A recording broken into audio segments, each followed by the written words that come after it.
susah dietnya. Kenapa? Soalnya saya kalau stres saya langsung makan. Saya bawaannya pengen makan terus ya. Karena stres terus gitu ya. Nah ini gimana nih solusinya gitu ya. Bekerja keras panjang hari, saya harus makan yang enak malamnya gitu ya. Tapi ujung-ujungnya sama teman-teman. Makan kebablasan dan menyesal.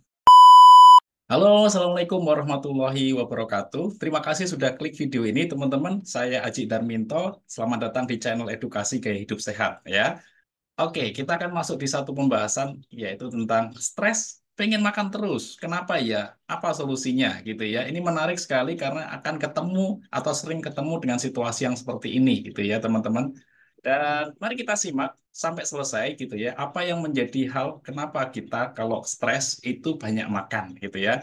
Ini sering dikeluhkan teman-teman yang sedang diet tapi pengen turun berat badan banyak kok sering stres, akhirnya sering makan gitu ya. Kita akan cari solusinya bersama. Nah, sebelumnya teman-teman, pernahkah teman-teman pada satu kondisi seperti ini? Lagi penat, lagi stres nih, banyak pikiran, bawaannya mau makan aja, padahal nggak lapar gitu ya. Yang enak-enak, yang gurih, yang bikin seneng, yang bikin happy, pizza, apa es krim gitu ya, pastry mungkin atau kue atau soda gitu ya. Apapun teman-teman itu yang membuat rasanya pengen cepet-cepet happy gitu ya. Karena kita sedang stres atau kita sedang bosan gitu.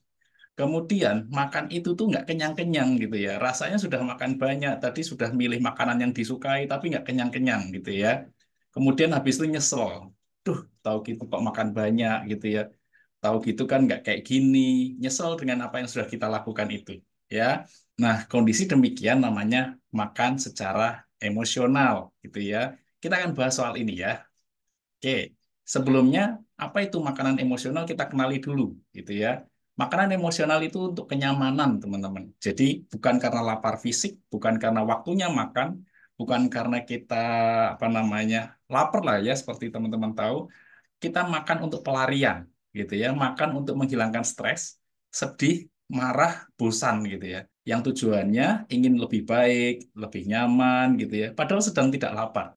Nah, lawannya makan emosional adalah makan secara rasional. Sedangkan makan rasional adalah lebih terukur, karena memang lapar, tidak terburu-buru, bisa milih makanan itu rasional. Sedangkan yang tadi emosional.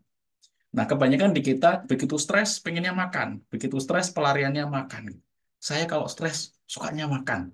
Susah nih, susah dietnya. Kenapa? Soalnya saya kalau stres saya langsung makan. Saya bawaannya pengen makan terus ya. Karena stres terus gitu ya. Nah, ini gimana nih solusinya gitu ya. Rawan nih buat teman-teman yang sedang program yang kelebihan berat badan padahal pengen segera turun berat badan gitu ya. Alih-alih pengen program tapi gara-gara ada stresor atau tekanan jadinya nggak jadi-jadi programnya gitu ya. Nah, ada juga yang seperti ini. Saya kan sudah berusaha bekerja keras panjang hari. Saya harus makan yang enak malamnya gitu ya. Itu merewet diri atau mungkin habis wisudaan, naik jabatan, atau mungkin sedang dapat promosi gitu ya. Tapi ujung-ujungnya sama teman-teman, makan kebablasan dan menyesal. Dan yang salah lagi adalah kondisi ini sering terulang dan terulang dan terulang. Makanya kita nggak selesai-selesai masalahnya karena kita nggak tahu akar masalahnya di mana, gitu ya.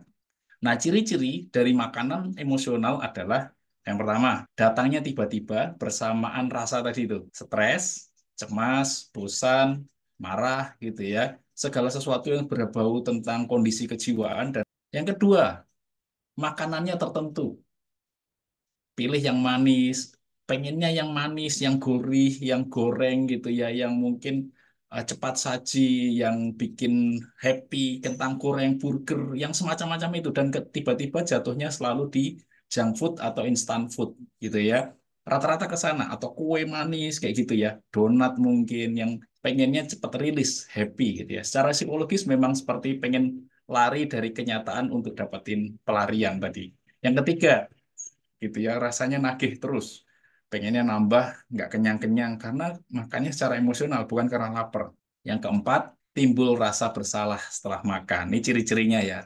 Dan ini telat nyadar akhirnya, telat nyadar kalori sudah masuk banyak, telat nyadar kalau apa nggak ada faedahnya, telat nyadar kalau ini adalah pelarian, menyesal gitu ya. Jadi diawali dengan sesuatu emosional, diakhiri dengan emosional. Dan terjadi siklus kembali lagi ketika menyesal kok pengennya happy lagi. Nah, itu yang terjadi kayak gitu. Terus apa solusinya dong? Yang pertama, kenali diri, teman-teman. Jadi identifikasi kebiasaan seperti ini. Oh, ternyata aku kalau kayak gini nih biasanya habis stres pasti bawaannya makan gitu ya. Lihat polanya, lihat kejadiannya urutannya seperti apa, sadar diri dulu. Oh, berarti aku kalau habis kayak gini biasanya nanti habis ini makan gitu ya. Jangan terus diikutin, nanti setelah itu menyesal gitu ya. Makin kenal diri, teman-teman makin bisa dikendalikan. Kenapa? Karena tahu nih celahnya di mana, gitu ya. Itu solusi yang kedua. Yang ketiga, kalau udah kenal diri, kalau tahu ujung-ujungnya menyesal, ya kendalikan, kontrol diri.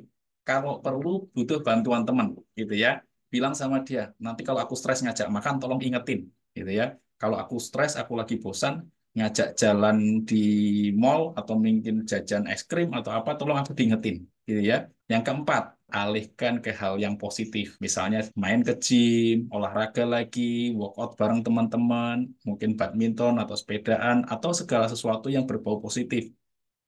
Main game mungkin, renang gitu ya, ada yang senang nyanyi, boleh nyanyi gitu ya. Atau mungkin teman-teman datang untuk sekedar nonton saja. Tapi lagi-lagi kalau nonton jangan lagi ngemil juga ya, sama aja gitu ya. Kemudian tidak kalah penting cerita ke teman, cerita ke orang yang dipercaya supaya ngerilis aja. Dengan merilis itu teman-teman alihannya tidak kemakan gitu ya. Untuk preventif jadi dialihkan.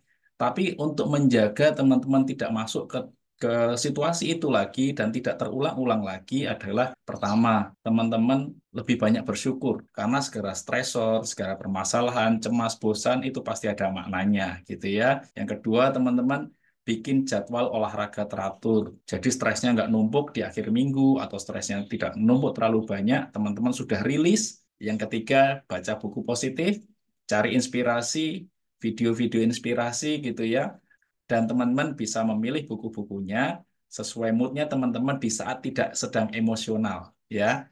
Berikutnya, istirahat cukup teman-teman di malam hari terutama agar pagi hari dan sepanjang hari kita tidak kelelahan. Gitu ya. Dan terakhir, tidak kalah penting dan tidak kurang pentingnya adalah tentang nutrisi, teman-teman. Jadi makan sehat, ada makronutrisi, mikronutrisi, ada fitonutrien gitu ya. Itu dia solusi buat teman-teman yang pengen diet tapi masih banyak makan gara-gara stres gitu ya. Terima kasih untuk waktunya dan perhatiannya. Bagikan ke teman-teman yang membutuhkan video ini. Jangan lupa subscribe, like, dan komennya gitu ya. Kita butuh masukan dari teman-teman. Video apa nih yang perlu dibahas berikutnya. Dan mungkin bisa jadi saya menjadi solusi buat masalahnya teman-teman semuanya. Terima kasih. Saya Aji Darminto. Assalamualaikum warahmatullahi wabarakatuh.